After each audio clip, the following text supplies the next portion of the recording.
Hey there guys, and welcome back to Astromech Productions, a Star Wars and LEGO Star Wars YouTube channel. In today's video, I'll be reviewing the LEGO Star Wars 75103 First Order Transporter. As always with my review videos, I'll first go over set details, then the box and instructions, design and aesthetics, then playability, minifigures, and I'll be finishing up with my final thoughts and opinions. So this is set number 75103.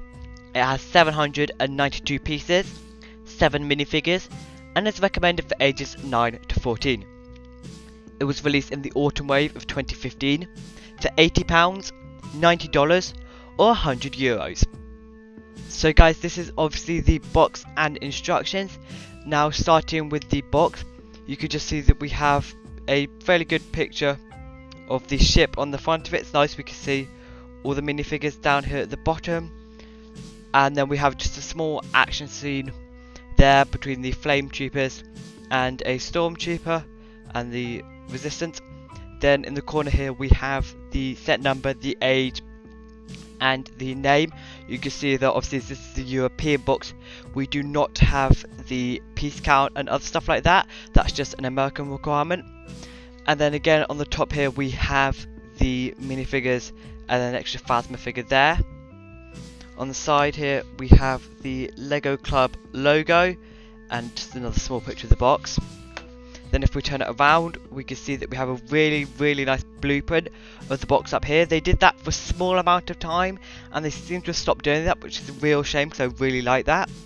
Then we have another thing similar to that with all the weapons here, small blueprint there. And then just features of the set down at the bottom and the same action sequence, just a slightly different angle that we've seen before. On the bottom we can see that we just have kind of details about the set in different languages, and then on this side we have a production sticker and we have a final image of the set. Now for the instructions, they're just a fairly standard set of instructions, quite square, and we have that same image of the set on the front. You can see we've just got normal things, normal instructions, all very nice. Then at the back we just have some stuff from around the time.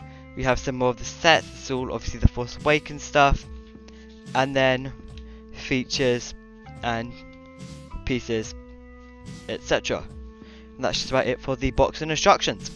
Okay, so guys, we're now moving on to the design and aesthetics category.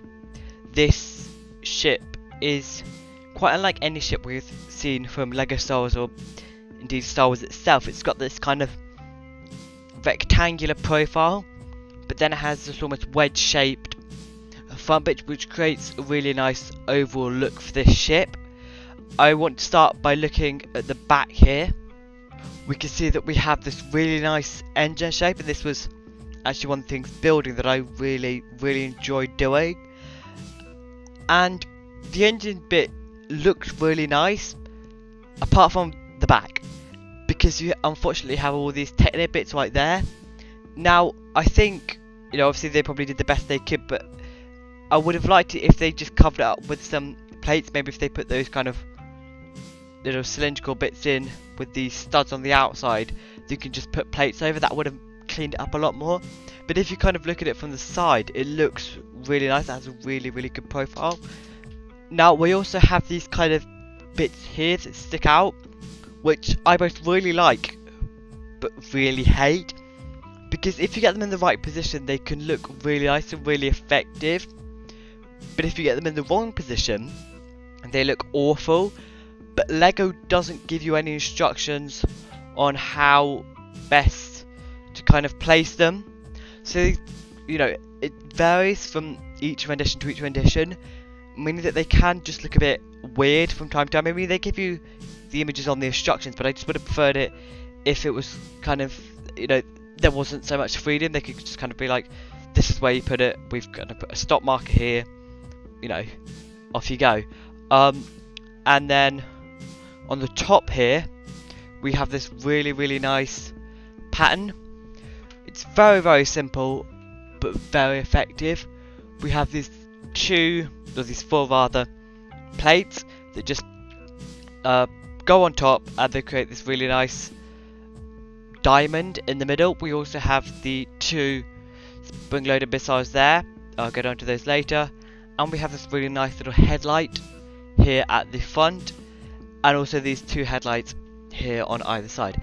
Now the front ramp, I'm going to show you the details of that in playability, but unfortunately it is just open studs, and I would have really liked it if they could have tried to cover that up in some way. I'm not sure how they would have done that, but it just looks a bit kind of empty and barren, and you know, like it's not really finished. So I really wish they could have changed that somehow.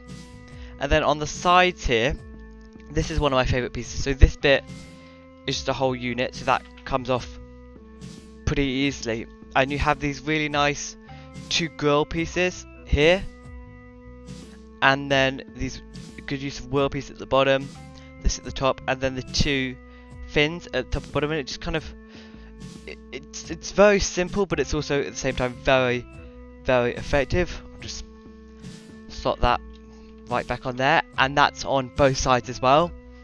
And then you have these larger pieces on either side, which just create that really nice slim sort of profile and really sleek. One small complaint I do have is here you've got the large bricks, and you could just kind of see the gapping there. Now I know that's me being quite pedantic, but I just would have preferred it if it was ever so slightly sleeker. And the same kind of goes for this bit at the top here. It's a really, really nice piece, but again it just has that kind of gapping feel. And then on there at the top we also have this bit of black there with the stick on. This is a sticker piece there, and that is hollow. I'll show you that later. And this bit there. But I think all round for design and aesthetics, this set does a very, very good job. So now on to playability, and this set does have quite a lot of really nice play features. It has a really good interior, it has actually 3 interior spaces, and it has quite a lot of nice features on the outside. We're just going to start with the fairly obvious ones, being the spring-loaded shooters. We have 2 of them. They are in green, and they work just like normal spring-loaded shooters. Push down, off they go, theoretically. Show it with the other one. There you go. We also have a stud launcher, and for this you just kind of push down, and then off they go.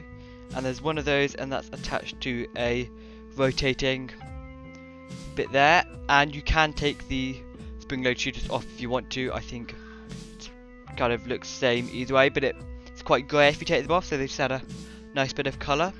Now this first interior space that I was talking about, this opens up, it's ratcheted, and then you have a small space inside. This just slides out, and you can put a kind of pilot minifigure there. I would have liked it if they'd included a first order pilot with this set, however unfortunately they didn't do so. But it's fine, you can kind of just order one if it's really that important to you. The next interior space is this bit here, and what you do is you twist this up. If you saw that kind of jumped up there, you open that, and then in there you just have a small seating area for Captain Phasma, or for someone to operate this. If we wind it down a bit, we can see you've just got a little control panel in there. It's a red Z, quite nice small space, and then you can close that back up. The last and main interior space, which is the main feature of the set, is the middle one. So this just pulls all off. You've got 2 studs there that hold it off, and then you have this entire interior space here. It says in the instructions that you can fit 4 minifigures in here. I've managed to fit up to 6. You just have to squish them in a bit. There's supposed to be places for all their guns there and there. So obviously they only provide for 4, and you can just go and just put them in there. We also do have a nice sticker at the back here. Now one unfortunate thing about the set is the actual in the universe bit is meant to fit 10 stormtroopers, but obviously this only fits 4, so it just would have been nice if they'd made it a bit longer. Now I have seen some mocks that do that, and it's fairly easy. You just kind of have to repeat that pattern there and get some more of these side bits to go in, and it still looks pretty good. It obviously won't look as good as the original, and it's a shame they couldn't do that, but I think they just wanted to go for the aesthetic. Then inside here we have some more headlights. Now this ramp here, to get that out, we turn the set around, and at the back here there's a small little knob just there. Pull that out and the front volt's down there.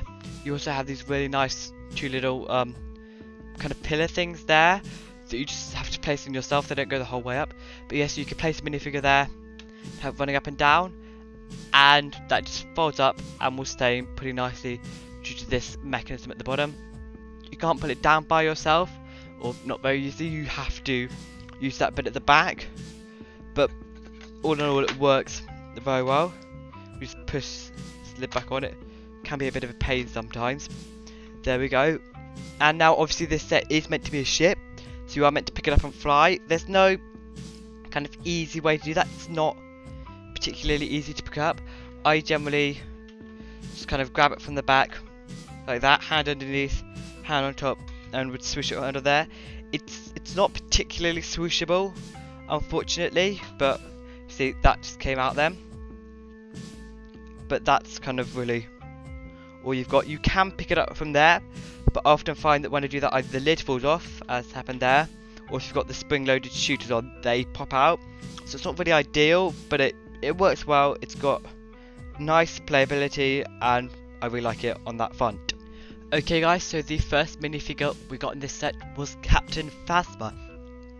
As of the time of release, this was an exclusive minifigure. Since then we have got it in only the First Order ATSC, so it is still a heavily sought after minifigure. I believe this one is slightly different from the First Order ATSC one, so technically this is exclusive, but in the true sense it's not really. And she's got this really nice silver colour. It's not chrome. For some reason we've never had a chrome Captain Phasma, which is something that I just don't get, but she does have this really nice silver colour. It's kind of like this deep silver. Her gun is slightly light silver, but it's still silver, and she has really nice pointy here. It's similar to the Stormtrooper one, it's just got slightly different colours and accents. She also has a silver waist piece, which is nice to see. She has this really good helmet, which it's outlined with lighter silver around the eyes and mouthpiece. If we take it off, she just has a black head, because at this point we didn't know what she was going to look like, but we knew she would have a face, which I'm guessing is why they didn't give her angry clone. If we turn her around, we can see that she has this really nice cape piece. It is of the older, harder material. If we flick it up, we can see she does have a small back print, but obviously a lot of that is covered by the cape. This cape, most of it is black, but it's just got this really nice red streak here. Unfortunately, it does get quite dusty quite easily, but I think all in all, this is a brilliant minifigure and a really nice first iteration of Captain Phasma. Our second minifigure is some sort of resistance trooper. He's a really nice trooper. We've got a lovely printing here. We've seen that a few times since, and then just basic brown legs and a gunmetal grey gun, really. His headpiece is not exclusive at all, but it's not kind of angry clone. It's just quite a nice basic headpiece. And then we have this kind of pointed hairpiece, which is quite a nice hairpiece. We can turn it around and see very nice detailed back print for a figure like this. And if we take his hairpiece off, obviously no second face. But that is it for this resistance trooper. We do get two resistance troopers in the set, and this second one is my preferred one. It is a really nice trooper. You can see she has this really nice torso, this kind of undergarment thing going on there, it's kind of protective gear obviously, and then her top we have this nice belt piece, and then these really nice olive green trousers and waist piece. I don't think I've seen them before, correct me if I'm wrong. And then we have these this gunmetal grey piece here. The face piece is the exact same that we got from Leia in Jabba's palace for the Bolsh minifigure. I think it's probably been used on quite a lot of other minifigures, but that's really the one that sticks in my memory, simply because it's also got the exact same hair provider for it. except in a slightly lighter colour. If we turn her around, we can see again back print doesn't quite compare to the other one, obviously just because it's not as detailed compared to the front. Then if we take off her hairpiece, we do have a second face on this one, which is really good to see. I don't quite know why they decided to put a second face on this one but not the other one, but as I said earlier, this is a minifigure face that's been seen before, so they probably just had it there anyway and decided to put it in. Our fourth and fifth minifigure is the First Order Flame Trooper. As of the time of release, this was an exclusive figure and an absolutely brilliant one. We can see he does have different torso prints to the standard First Order Stormtrooper, and we also have this really beautiful helmet piece, the kind of thin slip eye there, these really nice breath nozzles, and then this just perfectly smooth head. His gun, or flamethrower really, has the kind of long rifle bit and then a white 1x1 kind of cylinder.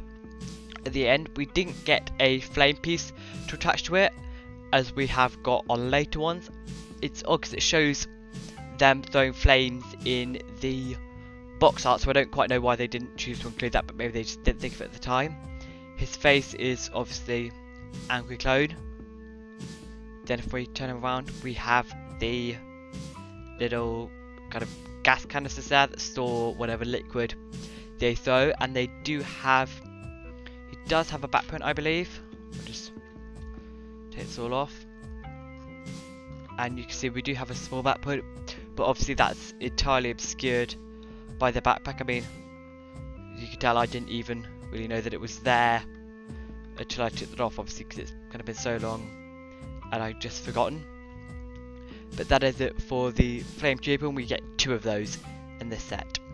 Final two minifigures are basic First Order Stormtroopers. There's not really much to say about this. We have the standard First Order Stormtrooper printing, the standard gun, not a stud shooter. We also have a just normal helmet and angry clone face. If we turn them around, we can see that we do have a back print, but not a huge one. I think it's, in fact, that's almost the exact same one as the Flame Trooper, which is almost disappointing in the Flame Trooper's aspect. I thought they did something nicer, even if it is obscured by the flame. But I guess they are both First Order Stormtroopers of a sense, so they're both just really nice minifigures. Again, we get two of these, which completes our 7 minifigures, and all in all a really nice minifigure collection for this set. So all in all guys, I think this is an absolutely brilliant set. I would highly recommend it to anyone of any age. It's displayable, it's got nice interior, what interior space it does have. It looks like what it's meant to look like. It's got brilliant playability, and I think all around it's just an amazing set. I would absolutely buy it for what money it was worth. You could probably find it on eBay for maybe a little bit cheaper if it's already opened, maybe a little bit more expensive if it hasn't been opened, but I would still absolutely get this set. It's a must-have for any LEGO Star Wars collection, and I really think the designer did an amazing job with this. So guys, make sure to check out my other LEGO reviews linked in the end screen now. If you enjoyed the video, hit the like button, subscribe and turn your post notification bells on. May the force be with you, and I'll see you next time on Astromech Productions.